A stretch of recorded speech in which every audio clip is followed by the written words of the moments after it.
Welcome to G Fun Facts Online. Today we are diving into a story that sounds like it was pulled from a science fiction novel, yet it is happening right now in the produce aisle of your local grocery store.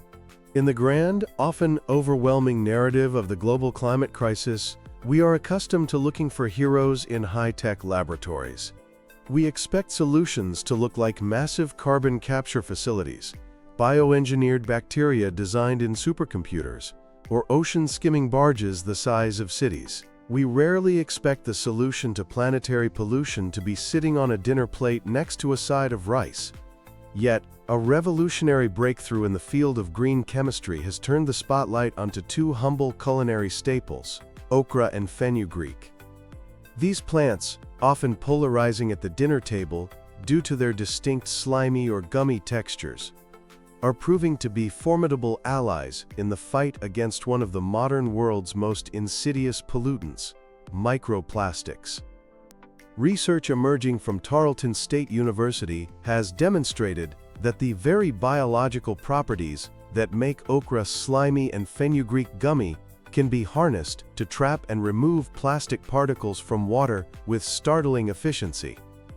This innovation represents a paradigm shift in water treatment technology, moving us away from toxic synthetic chemicals and toward a future where nature itself provides the cure for anthropogenic ailments.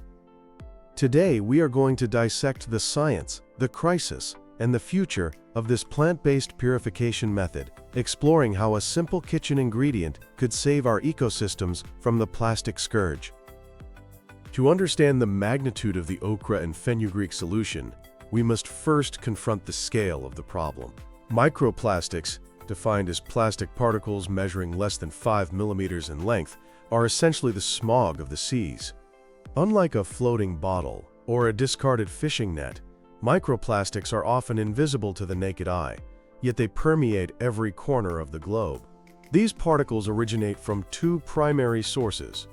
First, we have primary microplastics, which are intentionally manufactured for commercial use, such as the microbeads found in facial scrubs or the raw pellets used in plastic manufacturing. Then, we have secondary microplastics, which result from the breakdown of larger plastic items. Consider a single plastic water bottle floating in the ocean. When exposed to UV radiation and the physical turbulence of the waves, it does not simply disappear. Instead, it fragments into millions of microscopic shards. Similarly, synthetic clothing sheds thousands of microfibers with every single wash, flushing them into municipal wastewater systems that are often ill-equipped to catch them. The result is a planetary saturation.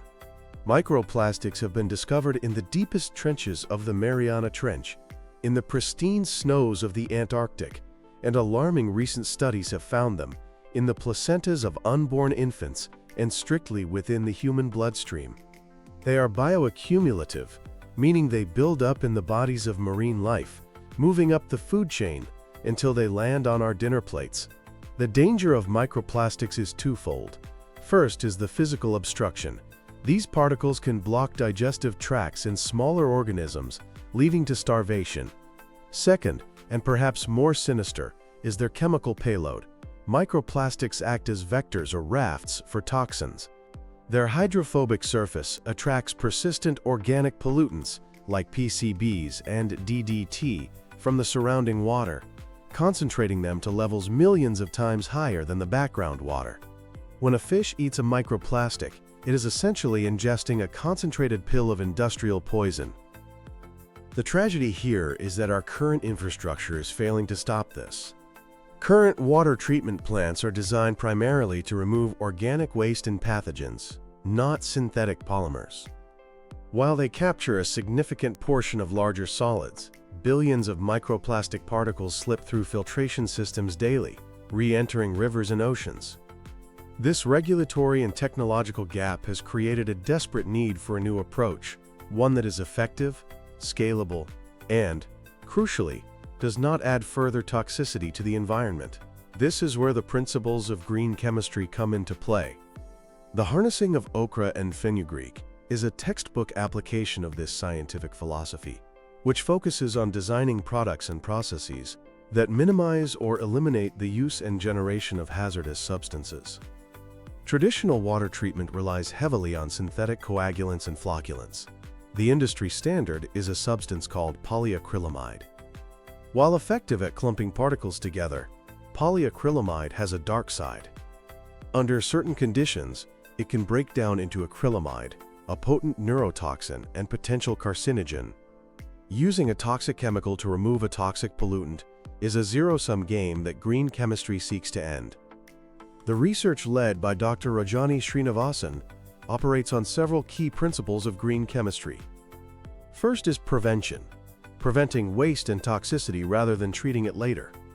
Second is less hazardous chemical syntheses, using natural extracts instead of synthesized industrial polymers. Third is the use of renewable feedstocks. Okra and fenugreek are agricultural crops, renewable annually, whereas polyacrylamide is derived from fossil fuels. Finally, there is design for degradation. The plant-based sludge created by this process is biodegradable, unlike the toxic sludge produced by synthetic flocculants. But how exactly does a vegetable clean water? The mechanism that allows okra and fenugreek to trap microplastics is rooted in their biochemistry.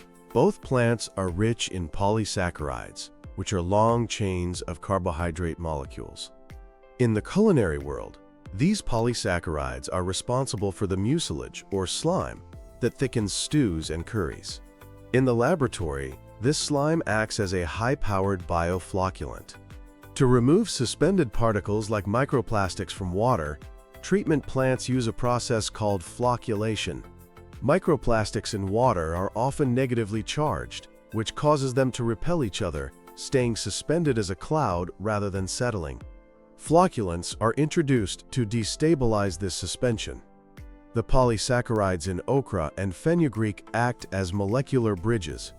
When introduced to contaminated water, these long, sticky polymer chains reach out and grab the floating plastic particles. This process involves two key actions.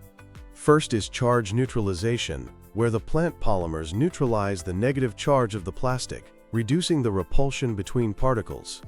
Second is bridging, where the long chains of the polysaccharide bind to multiple plastic particles simultaneously, pulling them together into larger aggregates called flocks. As these flocks grow in size, they become heavy enough to overcome buoyancy.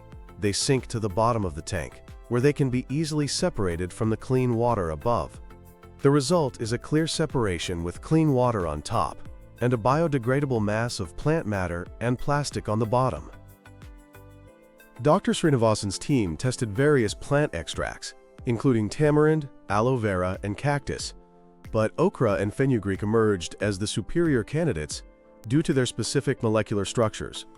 The mucilage from okra pods is incredibly viscous and contains a high concentration of complex sugars that exhibit exceptional binding affinity for hydrophobic surfaces like plastic. Fenugreek seeds contain galactomannins, a type of polysaccharide that forms a gel when mixed with water. This gel structure provides a robust net that traps finer particles that might escape the okra slime. The pivotal research, published in the journal ACS Omega, provided the first quantifiable evidence of this method's efficacy. The study was rigorous, testing the extracts against different types of water to simulate real-world conditions. The extraction process developed by the researchers was notably simple, reinforcing the accessibility of the technology. Okra pods were sliced and soaked in water, while fenugreek seeds were blended and similarly soaked. The resulting goo was then filtered and dried into a fine, shelf-stable powder. This powder was introduced to water samples contaminated with varying concentrations of microplastics. The results were staggering, outperforming many expectations for a non-synthetic solution. Okra proved most effective in ocean water, removing nearly 80% of microplastics. The specific ionic strength of seawater appeared to enhance the binding capabilities of the okra polysaccharides. Fenugreek excelled in groundwater samples, removing nearly 90% of contaminants. Its structure was better suited to the mineral content and pH typically found in aquifers. Perhaps most interestingly, a 1-to-1 ratio of okra and fenugreek proved to be the ultimate weapon for freshwater sources, removing roughly 77 to 90% of microplastics depending on the specific conditions. Crucially, the study compared these plant-based agents against polyacrylamide. In many trials, the plant extracts either matched or exceeded the removal efficiency of the synthetic chemical, without the associated toxicity risks. To appreciate the value of this innovation, one must contrast it with the status quo. The current water treatment industry relies on speed and cost efficiency, often at the expense of long-term environmental health. Polyacrylamide is cheap to mass produce and creates dense flocks quickly, but it is derived from non-renewable fossil fuels, creates hazardous sludge, and poses neurotoxic risks. Okra and fenugreek extracts, on the other hand, are non-toxic and food-grade. They are derived from renewable agriculture and create biodegradable sludge. If trace amounts remain in drinking water, they are safe for human consumption. While the supply chain relies on agricultural yields and seasonality, and the shelf life of natural powders can be shorter than synthetics without preservatives, the comparison highlights a critical shift in priorities. While synthetics may offer a slight edge in raw speed or cost in the short term, the externalized costs of environmental cleanup and healthcare make the plant-based alternative far cheaper in the long run. The transition from a laboratory beaker to a municipal water treatment plant is often called the Valley of Death for scientific innovations. But the okra and fenugreek solution has several characteristics that suggest high scalability. One of the most significant barriers to adopting green technology is the cost of retrofitting infrastructure. The beauty of bioflocculants is that they are drop-in solutions. Water treatment plants already have tanks and injection systems for chemical flocculants. Replacing a tank of liquid polyacrylamide with a tank of dissolved okra and fenugreek solution requires minimal hardware changes. Furthermore, this technology could create a new economic engine for the agricultural sector. Okra and fenugreek are already widely cultivated in regions like India, Africa, and the southern United States. Currently, purely culinary demand drives their market. If these crops became industrial commodities for water treatment, it could provide farmers with a lucrative new revenue stream. Furthermore, ugly produce, such as okra that is too big, woody, or blemished for the supermarket, is perfect for chemical extraction, reducing agricultural waste. Beyond massive municipal plants, this low-tech solution is revolutionary for developing nations or remote communities. In areas where access to expensive synthetic chemicals is limited, local communities could potentially process locally grown okra to treat their own water sources. This democratization of water purification aligns with global humanitarian goals. Despite the promise, challenges remain. Standardization is key. A bag of synthetic chemical is identical every time, but a plant extract can vary based on soil quality, rainfall, and harvest time. Ensuring a consistent binding strength for industrial batches of okra powder will require rigorous quality control and potentially the breeding of specific high-mucilage cultivars. Furthermore, the sheer volume of water treated daily is astronomical. New York City alone treats over 1 billion gallons of water a day. Calculating the acreage of okra required to treat the world's water is a necessary step in determining feasibility. It is likely that these bioflocculants will first be deployed in specific high-priority sectors, such as beverage manufacturing or tertiary wastewater treatment, before replacing synthetics entirely in primary treatment. The future of water treatment likely lies in hybrid systems. We may see a treatment train where heavier debris is removed by mechanical means, followed by a bioflocculation stage using okra and fenugreek to trap microplastics, and finally, UV or ozone treatment for sterilization. Researchers are also investigating how to modify the polysaccharides to enhance their stability and shelf life without compromising their biodegradability. There is also the potential to combine these plant extracts with other natural coagulants, like Moringa oleifera seeds or chitosan from crustacean shells, to create super cocktails that target a wide spectrum of pollutants, from heavy metals to bacteria. The discovery that okra and fenugreek can trap microplastics is more than just a scientific curiosity. It is a beacon of hope. It challenges the assumption that the solution to technology-caused problems is always more complex technology. Sometimes, the Earth has already engineered the solution over millions of years of evolution. As we stand on the precipice of irreversible ecological damage from plastic pollution, the green chemistry revolution offers a path back from the brink. By looking at the slime of the okra pod and the gel of the fenugreek seed, we find a powerful reminder that nature is not just a victim of our pollution, it is the most sophisticated chemist we know.